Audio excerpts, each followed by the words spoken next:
საქართველოს პარლამენტის შენობასთან იმის მიუხედავად, რომ გამკაცრებულია რეგულაციები და ასევე ათობით მოქალაქე არის დაკავებული ამ რეგულაციების გამკაცრების გამო, პროტესტი მაინც გრძელდება და მოქალაქეები ტროტუარზე იკრიბებიან იმისათვის, რომ გამოხატონ თავიანთი პროტესტი, რაც ეხება საქართველოში შექმნილ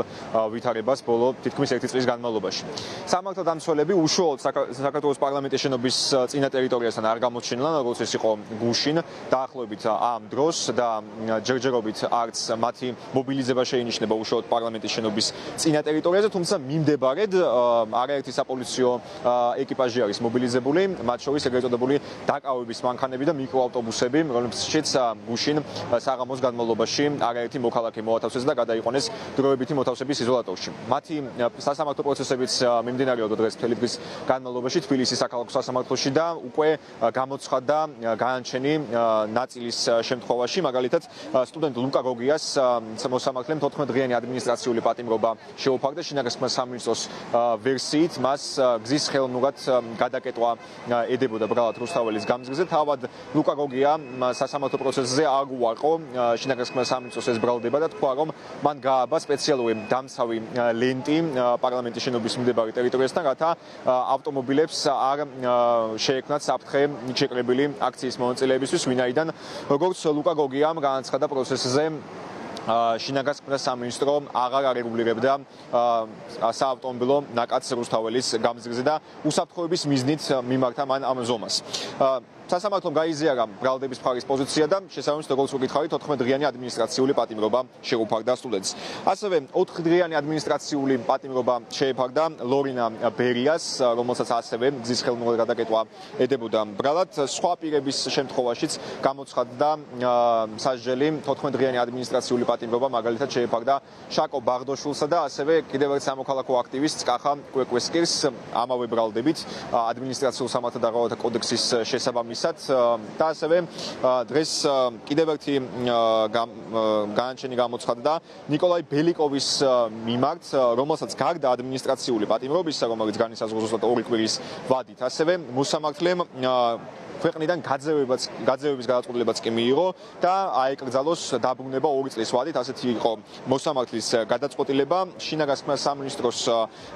მხარე მის რუსეთში დეპორტაციას და ამ მოქალაქის 3 წლით საქართველოში დაბრუნების აკრძალვას ითხოვდა. მე გეტყვით, რომ ნიკოლაი ბელიკოვი რუსეთიდან 2016 წელს წამოვიდა, მან დატოვა ქვეყანა, მას შემდეგ რაც კრემლმა ამოქმედა საკუთარი მოქალაქეების წინააღმდეგ რეპრესიული კანონმდებლობა. პუტინის ხელისუფლებამ 2012 წლიდან დაიწყო აქტიურად კრიტიკულად განწყობილი მოქალაქეების დევნა მისი ხელისუფლების წინააღმდეგ და ის ბოლო პერიოდში აქტიურად იმყოფებოდა საპროტესტო აქციაზე, მათ შორის რუსთაველის გამზირზე და სწორედ 22 ოქტომბერს გამართული დემონსტრაციის ფარგლებში პოლიციამ ის დააკავა ათეულობით დემონსტრანტთან ერთად. ბოლო ინფორმაცია, რაც შინაგანსა სამინისტრომ გაავრცელა და ეს ინფორმაცია გუშინ ღამით არის ბოლოს განახლებული, 20-მდე სამოქალაქო აქტივისტი არის დაკავებული, მათ შორის არის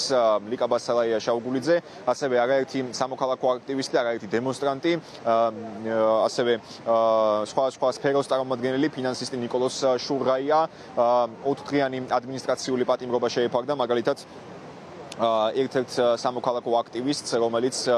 წიგნების თაროს საზოგადოებრივი მაუწყებლის ამ გადაცემის მონაწილე იყო.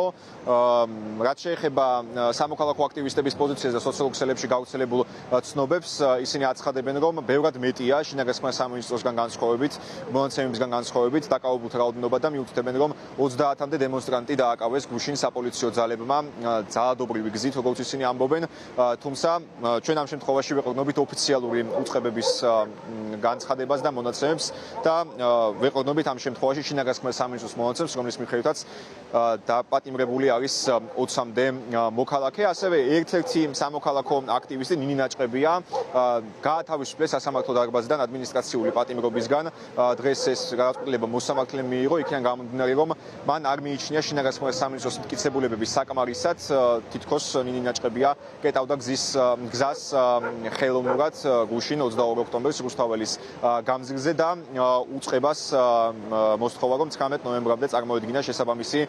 მტკიცებულებები სასამართლო პროცესზე. რაც შეეხება შეფასებებს, რაც მათ შორის დღესაც ისმის რუსთაველის გამზირიდან, თავისუფლების მოედნის ერთ-ერთ ლიდერს და დამფუძნებელს ლევან ცუცქირიძეს ესაუბრა ეროვნული ჯორჯიას გადამღები ჯგუფი.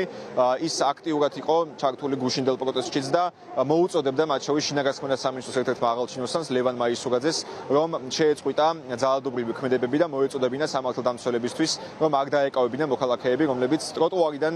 აპროტესტებდნენ ქვეყანაში შექმნილ მდგომარეობას. მოусმინოთ ახლა ლევან ცუცქირიძის შეფასებას გუშინდელ მოვლენებთან დაკავშირებით. გუშინ პოლიცია იქცეოდა როგორც ქართული ოცნების პარტიული დანაყოფი,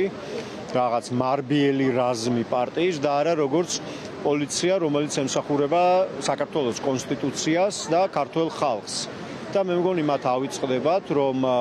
მათი ხელფასები ისევე იხდება აი აქ ყოფი ადამიანის გადასახადებისგან, როგორც სხვებისგან და მე არ ვიცი კიდევ ვიღაცა თუ რაღაც დამატებით პრემიებს უხდის, მაგრამ სახელმწიფო ბიუჯეტში აი აქ ბევრი ადამიანი დგას, რომელსაც ასევე შეაქვს თავისი გადასახადი და ისინი ანგარიშვალდებული ამ საზოგადოებასთანაც არიან და არა მხოლოდ ირაკლი კობახიძესთან ან ბიძინა ივანიშვილთან, რომელიც მე მგონი არც იხდის საქართველოში გადასახადებს საერთოდ რა. პროტესტს მათი ძალადობა ვერაფერს ვერ დააკლებს, იმიტომ რომ მიზეზები ამ პროტესტის არსად არ წასულა, აგერ კიდევ იკრიბება ხალხი და მე აბსოლუტურად დარწმუნებული ვარ, რომ კიდევ უფრო ბევრი ადამიანი შეიკრიბება ამ დღეებში და კიდევ უფრო მეტი ხალხი იქნება აქ. რაც შეეხება სამოქალაქო საზოგადოების ორგანიზაციების განცხადებებს, მათ დღეს ერთობლივი მიმართვაც კი გააუცელებს და იმ საკანონმდებლო ცვლილებებს, რაც ქართულმა ოცნებამ გასული კვირის ბოლოს დაჩქარებული წესით უყარა კენჭი და წინააღმდეგობის გარეშე დაამტკიცა რეპრესიული ხასიათის უწოდა. სარასამთავრობო ორგანიზაციების შეფასებით ყველა ის ცვლილება, რომელიც მმართველმა პარტიამ მიიღო, ემსახურება კრიტიკული ხმის ჩახშობას, ისინი ასევე წინაპირობებსაც, ამ დაკავებების წინაპირობებსაც უსვამენ ხაზს, როდესაც მოქალაქეებს იდენტიფიცირების მიზნით აჩერებდნენ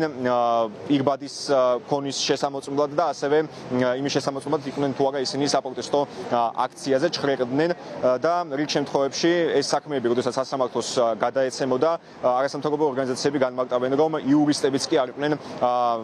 ინფორმირებულნი ამის შესახებ, რაც არის მნიშვნელოვანი პრობლემა. აქვე კიდევ ერთი განცხადება, რომელიც სოციალური სამართლიანობის ცენტრმა გააუცელა, ეს ეხებოდა კონკრეტულად აზერბაიჯანელ ჟურნალისტ ავგან სადიგოვს, რომელსაც დღეს სასამართლომ 14 დღიანი ადმინისტრაციული პატიმრობა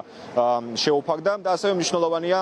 ხაზი გაესვას პრემიერ-მინისტრის ირაკლი კობახიძის განცხადებასაც, რომელმაც თქვა, რომ გუშინ, როდესაც პირველად 28 ნოემბრის შემდგომ არ გადაიკეტა რუსთაველის გამზირზე გზისავალი ნაწილი, ეს ნიშნავს, რომ რადიკალიზმს ქვეყანაში ბოლო უნდა მოიღოს მისი შეფასებით და ის ასევე განმარტავს, რომ 50 პირი, როგორც ამბობს, არ უნდა ძალადობდეს 3,700,000 მოქალაქეზე.